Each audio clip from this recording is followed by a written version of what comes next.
길 잘못 들었나 보네? 여긴 노숙자 쉼터가 아니거든. 거짓골하고 얼른 꺼져. 8월, 숨이 막히도록 무더운 어느 화요일 새벽. 신임 경찰청장 이철민은 경상북도 소백산맥 깊숙한 굴릉지대에 자리 잡은 작은 도시로 차를 몰았다. 그는 빳빳한 제복 대신 평범한 체크 셔츠, 빛이 바랜 청바지, 해진 운동화를 신고 있었다. 경찰 조직에서 20년 동안 굴러온 베테랑이자 관리직까지 오른 엘리트라는 사실은 전혀 드러나지 않았다. 해당 관할구의 첫 조선족 출신 청장으로 부임하게 된 그는 이 지역의 경찰 기강이 해이하고 차별적 단속이 존재한다는 소문을 오래전부터 들어왔다. 정식 환영식이나 형식적인 회의로는 진짜 모습을 알 수 없다고 판단한 그는 가장 소박한 모습으로 경찰서의 현실을 직접 보고자 했다.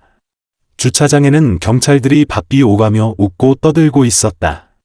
이철민은 주변을 둘러보았지만 그를 알아보는 이는 없었다. 임명 발표가 며칠 되지도 않았고 그 또한 일부러 도착 소식을 감춘 탓이었다.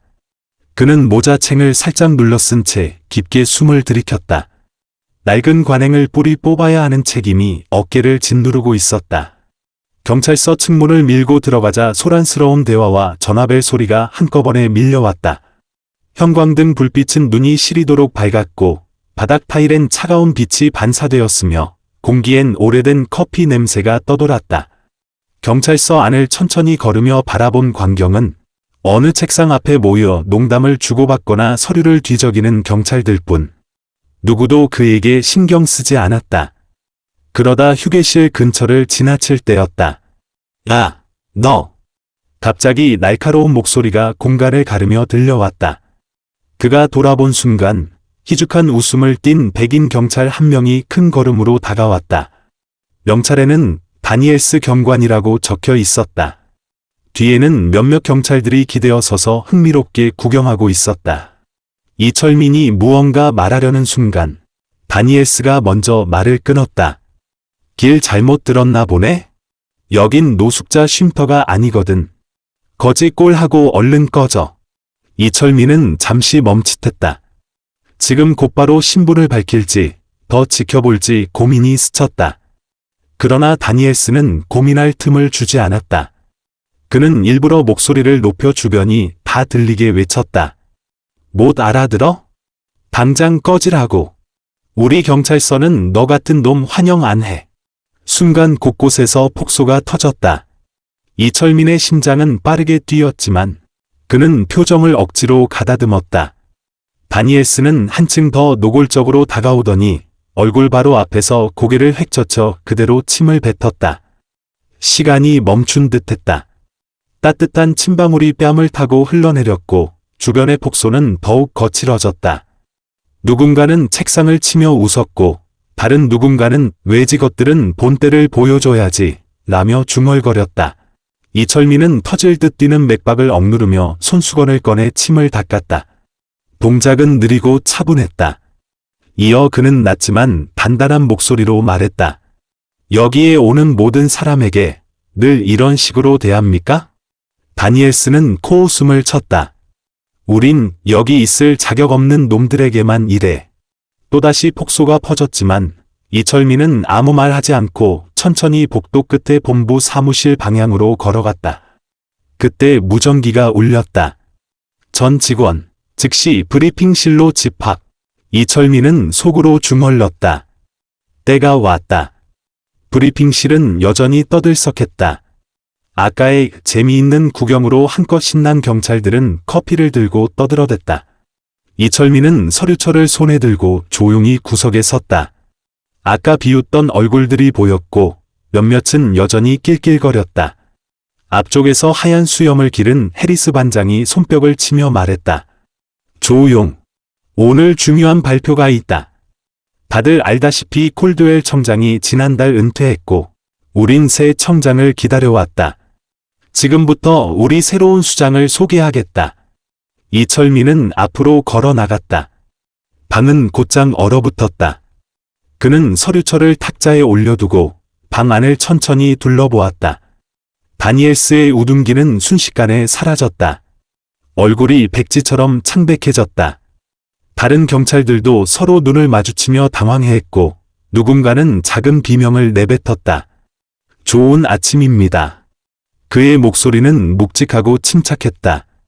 저는 이철민. 오늘부로 여러분의 새 경찰청장입니다. 공기가 한순간 정지했다. 다니엘스의 얼굴은 곧 보라색으로 달아올랐다. 이철민은 시선을 그에게서 잠시 떼지 않고 말했다. 오늘 아침 나는 민첩복 차림으로 현장을 직접 보고 싶었습니다. 그리고 솔직히 말해서 제가 본 건 충격적이었습니다. 웅성거림이 퍼졌다. 이철민은 손을 들어 조용히 시켰다. 불과 몇 분 동안 나는 전문성도 최소한의 품위도 없는 행태를 목격했습니다. 아주 분명히 말하죠. 여기 퍼진 악습은 오늘부로 끝입니다. 그는 단호하게 이어 말했다. 존중은 선택이 아닙니다. 존중이 없으면 우리는 시민을 배신하는 것입니다. 모두가 불편하게 몸을 뒤틀었다.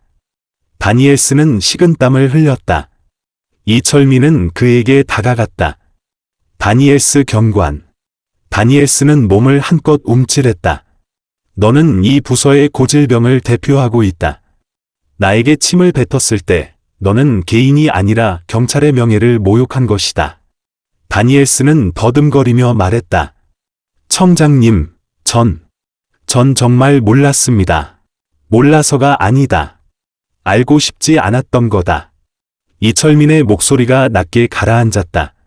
너는 상대가 하찮다고 생각했기 때문에 예의를 버렸다. 바로 그 오만함이 이 조직을 병들게 했다. 그는 전체를 향해 외쳤다. 이곳엔 괴롭힘과 편견이 당연시되는 분위기가 있었고 심지어 장려되기까지 했습니다. 하지만 지금부터 끝이다. 이철민은 단상 위로 돌아가 선언했다. 지금 이 순간부터 다니엘스 경관은 직무정지다. 내부 조사가 끝날 때까지 복귀 없다. 그리고 말해두지만 이것은 첫 단계일 뿐이다. 방 안은 숨을 삼키는 소리뿐이었다. 규칙은 명확하다. 지킬 의지가 없다면 이곳에 설 자리도 없다. 그날 회의는 죽음 같은 정적 속에서 끝났다. 며칠 후 경찰서는 완전히 달라졌다. 모두 다니엘스를 피했고 그에 대한 조사가 시작되었다. 복도에서 마주칠 때마다 이철민은 직원들에게 먼저 인사했다. 그의 존재만으로도 경고였다. 어느 날 젊은 신참 네예스가 찾아와 고백했다. 청장님, 저도 과거에 괜히 휘말려서 신참들이랑 소수 인종을 놀리는 장난에 동참한 적 있습니다. 이젠 정말 변하고 싶습니다. 그 마음이면 충분하다. 이철민은 부드럽지만 단호하게 말했다. 반면 다니엘스는 직무정지에 불복하며 억울함을 주장했다. 하지만 조사 결과는 압도적이었다. 그는 과거에도 직권남용과 차별적 발언을 반복한 기록이 산더미처럼 드러났고 그의 항의는 기각됐다. 시간이 흐르면서 조금씩 변화가 나타났다. 신참들이 목소리를 내기 시작했고 일부 고참들도 자신을 돌아봤다. 어느 날 이철민은 지역 행사에서 한 소년을 만났다. 소년은 조심스레 물었다. 정말 경찰청장이세요? 그가 웃으며 고개를 끄덕이자 소년은 다시 속삭였다.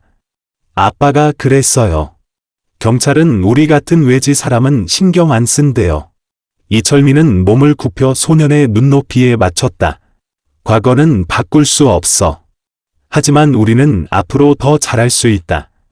도움이 필요하면 언제든 나를 찾아오렴. 소년은 고개를 끄덕이며 미소를 지었다. 1년 뒤 관할구는 예전과는 다른 조직이 되어 있었다. 오래된 악습에 젖은 이들이 떠나고 새로운 가치관을 가진 젊은 경찰들이 들어왔다. 지역사회 또한 조금씩 마음을 열기 시작했다. 해질 무렵 이철민은 복도에 서서 퇴근하는 직원들을 바라보았다. 오랜만에 들리는 진짜 웃음, 진심 어린 대화. 더 이상 조롱도 차별도 없었다. 앞길은 여전히 쉽지 않다. 그러나 그는 비로소 희망을 느꼈다. 변화는 결코 쉽지 않다.